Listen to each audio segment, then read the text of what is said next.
പശ്ചിമേഷ്യൻ സംഘർഷത്തെ തുടർന്ന് സംസ്ഥാനത്ത് വാണിജ്യ പാചകവാതക ക്ഷാമം രൂക്ഷമാണ്. ഹോട്ടലുകളിലെ പ്രവർത്തനം പ്രതിസന്ധിയിലാണെന്ന് ഹോട്ടൽ ആൻഡ് റെസ്റ്റോറന്റ് അസോസിയേഷൻ പറയുന്നു.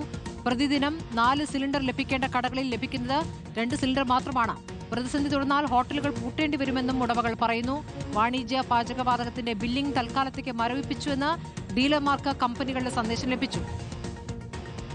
പല ഭാഗങ്ങളിൽ നിന്നും ഞങ്ങളെ വിളിച്ച് മെമ്പർമാർ ആവശ്യപ്പെടുന്നത് ഗ്യാസ് ലഭ്യത കുറവ് എന്നുള്ളതാണ്. കാരണം 4ഉം 5ഉം സിലിണ്ടർ ഉപയോഗിക്കുന്ന ഒരു ഹോട്ടലിൽ 2 സിലിണ്ടർ വരെ കിട്ടുന്നുള്ളൂ. കാരണം 30% ഗ്യാസ് ഇന്ന് ജില്ലയിൽ വിതരണം ചെയ്തിട്ടുള്ളൂ എന്നാണ് അറിയാൻ കഴിഞ്ഞത്.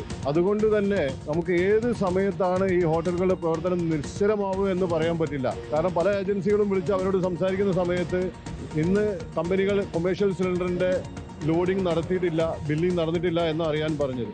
അപ്പോൾ ഇന്നലെയൊക്കെ ഉള്ള സ്റ്റോക്ക് വെച്ച് ഇന്നൊരു ദിവസം അഡ്ജസ്റ്റ് ചെയ്യുന്നുണ്ട്, നാളേക്ക് മാക്സിമം അഡ്ജസ്റ്റ് ചെയ്യാൻ പറ്റുമായിരിക്കും. നാളെ കഴിഞ്ഞുള്ള കാര്യത്തിനെ പറ്റി വലിയ ആശങ്കയിലാണ് ഞങ്ങളുള്ളത്. സിനോജ് തോമസ് വിവരങ്ങളുമായി. സിനോജ്, വലിയ പ്രതിസന്ധിയിലേക്ക് നീങ്ങുകയാണോ? എന്താണ് ഇപ്പോൾ ഹോട്ടൽ ഉടമകൾ പറയുന്ന ആശങ്ക? സ്മൃതി, കഴിഞ്ഞ ദിവസമാണ് ഗാർഹിക വാണിജ്യ പാചകവാതകത്തിന് വില വർദ്ധിപ്പിച്ചത്. അതിന് പിന്നാലെ തന്നെ ഗാർഹിക പാചകവാതക വിതരണത്തിന് നിയന്ത്രണങ്ങളൊക്കെ തന്നെ കർശന നിയന്ത്രണം കൊണ്ടുവന്നിരുന്നു.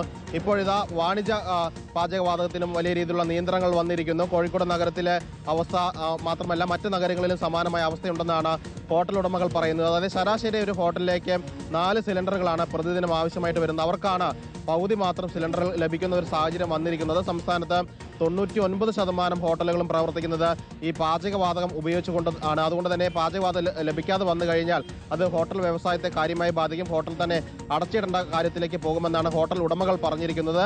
അതോടൊപ്പം തന്നെ വിവിധ ഡീലർമാർക്ക് കമ്പനികൾ, പൊതുമേഖലാ കമ്പനികളൊക്കെ തന്നെ സന്ദേശം കഴിഞ്ഞ ദിവസം തന്നെ നൽകിയിരുന്നു. അതായത് വാണിജ്യ പാചകവാതകത്തിന്റെ ബില്ലിംഗ് തൽക്കാലത്തേക്ക് ഹോൾഡ് ചെയ്തിരിക്കുന്നു. അത് ബാക്കിയുള്ള ഉപഭോക്താക്കളോട് പറയേണ്ട സാഹചര്യമില്ല, തൽക്കാലത്തേക്ക് ഹോൾഡ് ചെയ്തിരിക്കുന്നു എന്നൊരു സന്ദേശമാണ് ലഭിച്ചിരിക്കുന്നത്. ഒരു പക്ഷേ പൂഴ്ത്തിവയ്പ് ഉൾപ്പെടെയുള്ള കാര്യങ്ങൾ തടയാൻ വേണ്ടിയായിരിക്കും ഇത്തരത്തിലുള്ള നിയന്ത്രണം കൊണ്ടുവന്നിരിക്കുന്നത്. പക്ഷേ ഈ വാണിജ്യ പാചകവാതകത്തിലുള്ള നിയന്ത്രണം ഹോട്ടൽ ഉടമകളെ കാര്യമായി ബാധിച്ചുവെന്ന പരാതിയാണ് ഉയർന്നിരിക്കുന്നത്. സ്മൃതി.